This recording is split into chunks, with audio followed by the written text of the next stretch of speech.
불필요한 질투와 분쟁에 휘말려서 감정과 에너지를 낭비하지 말라. 일과 인간관계에 치이지 않는 직장생활 탐색기, 더 이상 무리하지 않겠습니다.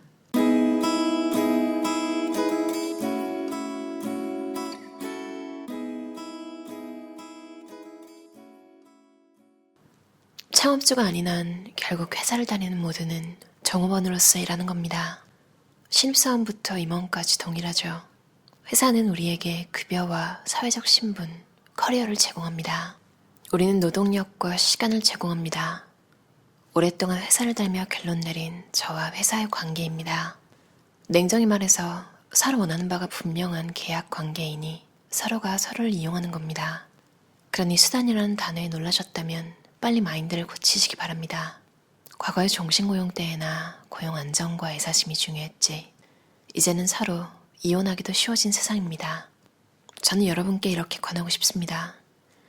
회사 생활을 할 때 자신에게 무리되는 선이 어디까지인지 우선적으로 파악한 뒤 회사와 인생의 밸런스, 즉 워라밸을 최적화하시라고요.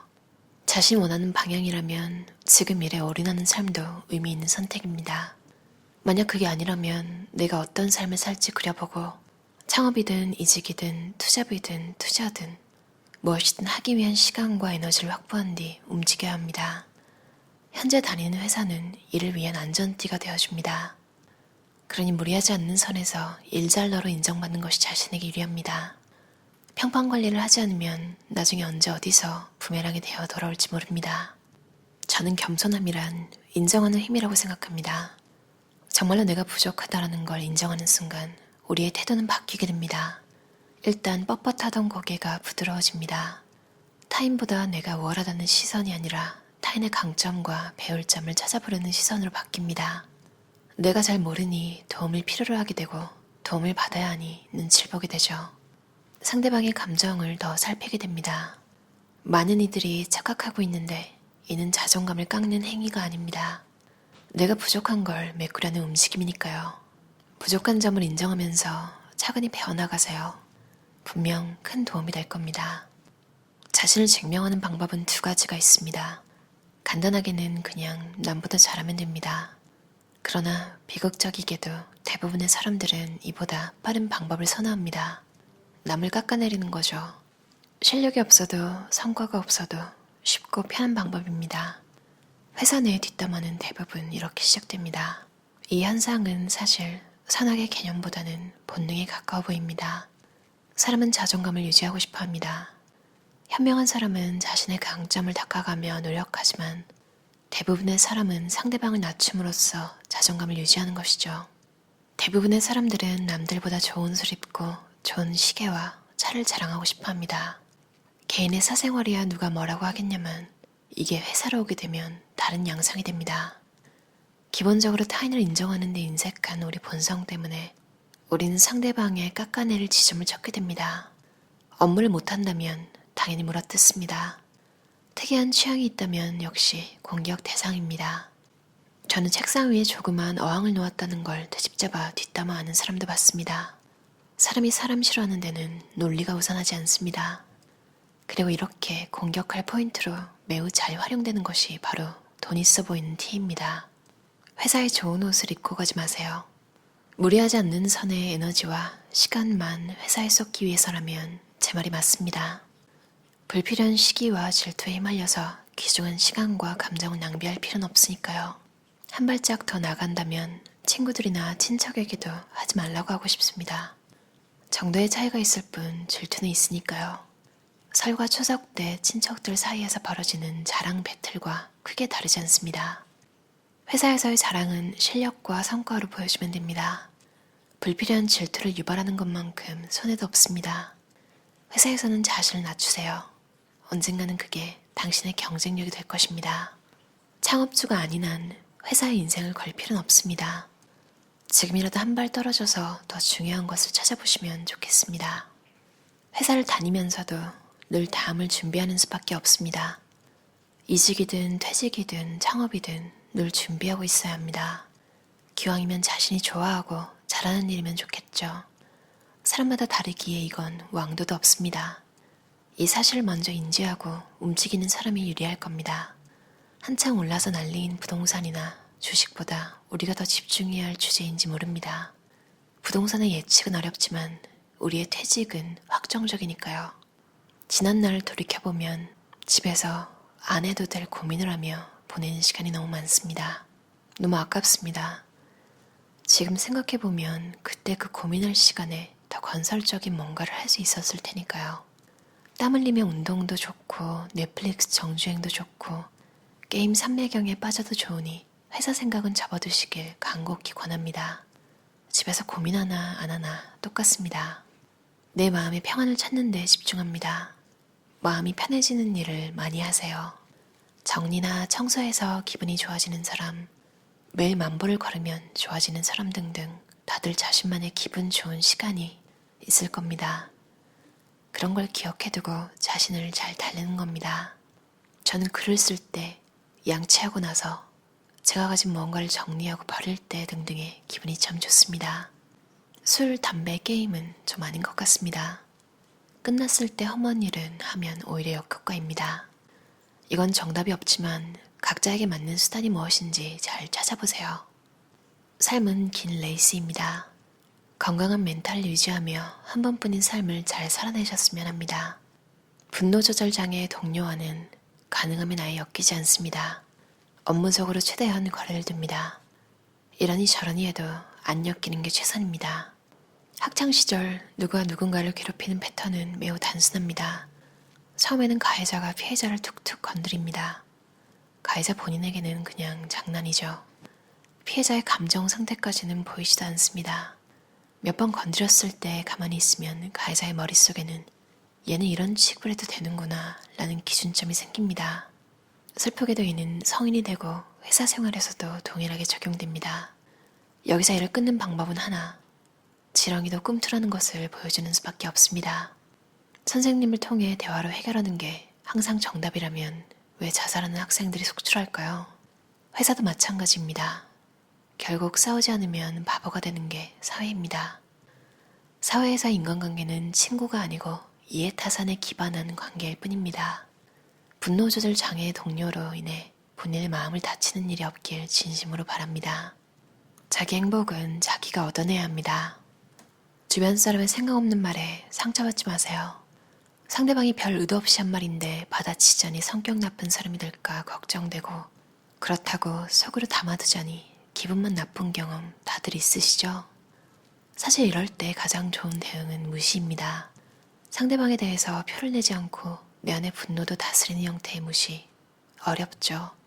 어려운데 할 수 있어야 합니다. 똑같은 상황과 대화에 대해 받아들이는 차이가 생기는 이유는 사람마다 성격과 인생 경험이 다르기 때문입니다. 회사 동료들과 이혼에 대해 이야기해도 이혼 경험이 있는 직원은 느끼는 바가 다르겠죠. 극단적인 예이지만 의외로 많이 벌어지는 상황입니다. 그렇다고 모두가 성격과 경험을 고칠 순 없습니다. 일로만 엮이도록 합니다. 회사 내 인간관계는 일로만 엮이도록 노력합시다. 이게 뭐가 어려워? 라고 생각하실 수 있지만 은근 잘 안 됩니다. 같이 있다 보면 결혼했냐, 애는 몇이냐 하는 호구조사가 시작되죠. 빠져나가기가 사실 어렵습니다. 잘 응대해 주시되 반대로 묻지 않으면 됩니다. 즉, 옆 사람이 어디 살고 애가 몇이고를 내가 궁금해하지 않으면 됩니다. 본인이 말하기 전에는요. 업무 외에는 동료에 대해 관심을 갖지 않는 거죠. 관심을 갖지 않으면 모르게 되고 모르면 말을 전달하지도 않게 됩니다. 뒷담화? 뭘 알아야죠. 아는 게 없으니 그런 자리에 끼지도 않게 되고 본인 역시 그 대상이 되는 일이 적어집니다. 무색무취한 사람이 됩시다. 지역색은 숨길 수 없는 게 아니냐라고 물으신다면 차라리 여기저기 이사 다녔던 사람이 되는 게 좋습니다. 이쯤 되면 뭘 이렇게까지 하느냐라고 하실지 모르겠는데 이는 프레임의 함정이 무섭기 때문입니다. 사람들은 모두 자신만의 프레임으로 세상을 봅니다. 항상 맞는 것도 아닌데도 우리는 늘 그러고 있습니다. 예를 들어 저는 A형인데 대범하고 강력한 추진력을 보유하는 사람을 많이 봤고 충청도 출신인데 의사결정이 매우 빠르고 이메일 답장을 10분 안에 항상 주는 분들을 많이 봤습니다. 하지만 여전히 우리는 혈액형으로 사람을 구분하고 특정 지역 출신들의 성향을 정의하곤 하죠. 프레임은 이래서 무섭습니다. 업무에 있어서는 필요한 사람이 되어야 하지만 그 외 부분은 공기와 같은 사람이 되길 권합니다. 그 시작은 여러분이 자신의 정보를 제공하지 않는 데서 출발합니다. 업무 외 분야에서는 무색무취한 공기와 같은 사람이 되세요. 최종적으로 이 모든 것에 신경 쓰는 에너지를 줄이세요. 멘탈이 강하고 눈치가 없는 사람이 행복하다는 건 정말 진리입니다. 어떠셨나요? 길진 새의 저자의 더 이상 무리하지 않겠습니다 라는 책이었어요. 대원 CI에서 나왔고요. 와, 마지막에 읽었던 부분 너무너무너무 공감이 가서 이분이 제 동료면 좋겠다. 서로 안 묻고 서로 평행선, 아마 10년을 같이 다녀도 아는 게 없을 것 같은 그런 분이었어요. 저도 참 안 물어보는데요. 왜냐면 뭐 놀고 먹고 그러고 한 번 보고 말 사이가 아니잖아요. 그냥 계속 보는 사이에서 뭔가 스트레스 받는 일이 생기면 진짜 피곤해지기 때문에 저도 별로 그다지 일 외에는 안 하는 걸 좋아하는데요. 그래도 꼭 막 파고들고 묻고 이런 성격의 사람들이 정말 한국뿐만 아니라 다른 나라에도 다 있었던 것 같아요. 여기에서 프레임을 조심하라고 했잖아요. 정말 뭐 이 나라 사람들은 이렇고 저 나라 사람들이 이렇고 아 이런 건 정말 아니에요. 이 저자가 말하는 것처럼 그냥 사람마다 다른 거고 심지어 뭐 인종별로 차별도 있잖아요. 그러니까 인종별로 성격 이런 거에 대한 프레임도 굉장히 강한데 아니에요. 사람마다 다르고 근데 아시겠지만 그게 달라 아니야 이걸 의식적으로 생각해야지 되는 거잖아요. 나도 모르게 그냥 원래 알고 있던 거 왜냐면 그게 편하니까 사실 그 사람에 대해서만 이렇게 알려고 하지 않는 건 딱 그 정도만 생각하고 싶은 거잖아요. 그러니까 더 알고 싶어 하지 않고 귀찮으니까 내가 알고 있는 프레임에 그 사람을 갖다 맞추는 심지어 몇 번 틀려도 포기하지 않고 계속 끼워 넣는 근데 그게 사실 너무 편하긴 하지만 내가 당한다고 생각하면 진짜 그것만큼 고통스러운 것도 없거든요. 나는 아닌데 나는 그냥 나일 뿐인데 왜 너는 어디 가서 다른 사람한테 뺨 맞고 와서 나한테 화풀이를 하지? 이런 일도 여러분도 아마 다 겪어보셨을 거예요. 사회초년생한테는 완전히 강추하고요. 왜냐면 일잘러, 일을 잘하는 사람이 되는 팁이 굉장히 많아요. 이걸 상사가 하나하나 찝어서 혼내면서 알려주기 전에 내가 먼저 알고 있어서 그렇게 했다면 어딜 가도 욕먹지 않을?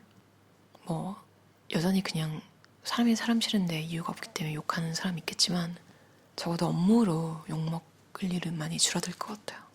그리고 회사 생활을 어느 정도 하신 분들에게도 한 번쯤 나를 돌아보고 뭔가 또 인간관계 잘 안 풀리는 게 있다면 왜 그럴까? 스트레스 받는다.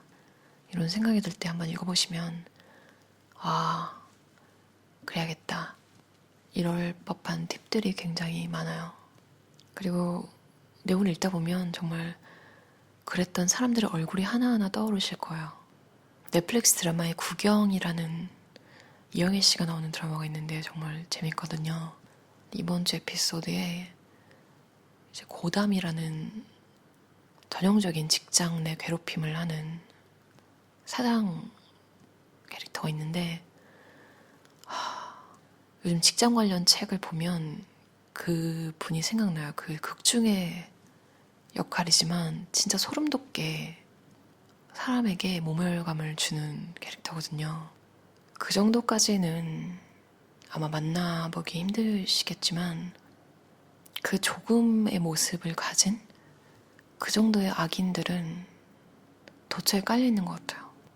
여러분을 위해서 선을 좀 잘 긋고 그런 악인들한테 당하지 않도록 회사를 말 그대로 수단으로 여러분이 원하는 걸 이룰 수 있는 수단으로 잘 쓸 수 있도록 회사 일이랑 본인의 비전이 일치한다면 정말 좋겠죠. 근데 아니라면 이 책에서 알려주는 많은 팁들로 여러분의 미래를 한번 생각해보는 시간을 가지는 것도 좋을 것 같아요. 그럼 오늘도 들으셔서 감사합니다. 편안한 저녁 시간 보내세요.